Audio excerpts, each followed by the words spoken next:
Today we're going to continue with exploring areas of geometric figures, but we're going to be looking at regular polygons and L shapes. Here are your area formulas. The two we're definitely going to want to recall are going to be the area for a rectangle and the area for a triangle. So is there more than one way to get an area? So if we look at this shape, which we should recognize as a trapezoid, we know that we can apply the formula of 1/2 of the bases combined times the height. Now if we look at the base along the bottom, there are 3 different measurements. So we have to combine those in order to get the bottom base, then add that to the top base to get a total of 22 centimeters.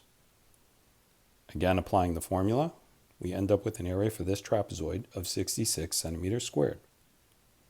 Now I've colored some more simple shapes. We have a purple triangle, a yellow rectangle, and a blue triangle.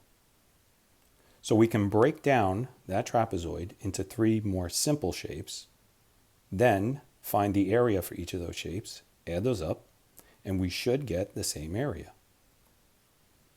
So the area of the purple triangle, applying the formula of 1/2 base times height, would give us 9 centimeters square. For the yellow rectangle, base times height would be 7 times 6, gives us 42 centimeters. And then the blue triangle, applying the formula, would give us 15 centimeters squared. But again, we have to add up all 3, and no surprise, we have the same exact area. We're going to apply that technique to other regular polygons and more complex shapes. So we have a pentagon here. We know one of the sides is 7.5 units, so all of the sides measure 7.5 units. Just so we can visualize this better, I'm going to actually write in those dimensions. Then we also notice that we've been given the perpendicular height of 5.1 units. Since we know the location of the center, we're going to draw in triangles. So we're going to want to fill in this triangle so that we know what the base and the perpendicular height is. And we continue to do that all the way around the pentagon. So now we have triangles. How many triangles? 1, 2, 3, 4, 5 triangles. No surprise, a pentagon has 5 triangles. And since we know the area formula for a triangle, we can apply that to find the area of one of those triangles.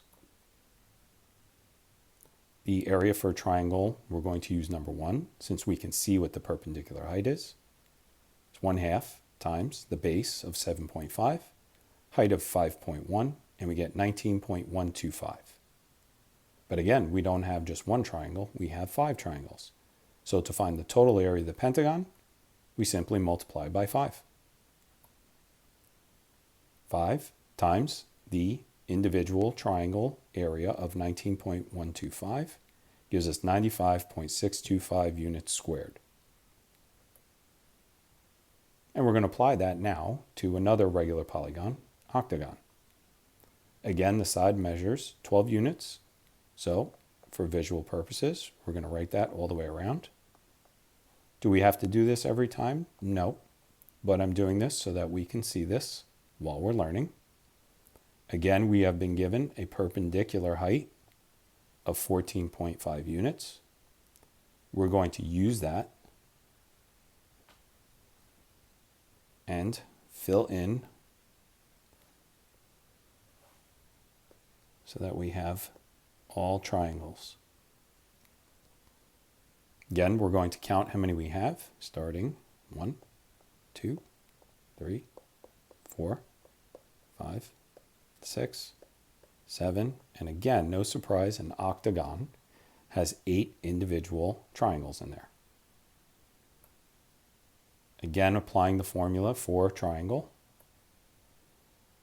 1/2 times base of 12 units times perpendicular height of 14.5 gives us 87. And again, we have to multiply by the total number of triangles that we have here, which is 8. And we have 696 units squared. Now we're going to move on to a composite shape called an L shape. And the reason is because it looks like an L. So the first thing we want to do is fill in any missing dimensions. So we see along the top here, I'm missing this dimension. And I look along and I don't see that dimension all the way down. But I do see it's also the same dimension across here. Now I have been given this dimension of 6 centimeters. In addition, after I've drawn in that dotted line, I see that now that makes a rectangle. And the bottom dimension is 10 centimeters. So whatever this dimension is in here, added to the 6 centimeters, it will give us 10. So we now recognize, using some basic algebra, that this has to be 4. So if that is 4 centimeters, this top section is also 4 centimeters. We're going to apply that same concept along this side. Again, it's unknown. But I'm going to continue down, and we see now that this has again formed a rectangle. And opposite side is 9 centimeters. So again, whatever this dimension is over here, added to this dimension, this dotted line, will give us 9. Now this dimension is not given. However, if we look across that other rectangle, we see we have 2 centimeters here. So I'm going to write that in. So now this missing dimension plus the 2 centimeters equals 9 centimeters.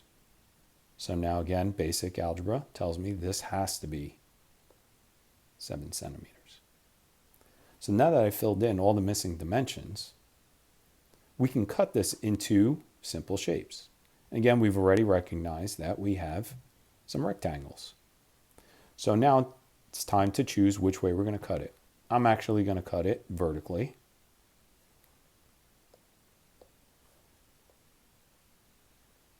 And now I have 2 rectangles, rectangle A and rectangle B. And just like we did before with the triangles, we're now going to find the area for each of these rectangles and then add them together. So the area for rectangle A is 9 times the 4, which gives us 36 centimeters squared. And for rectangle B, we have a base of 6 centimeters, height of 2 centimeters, so we have 12 centimeters squared.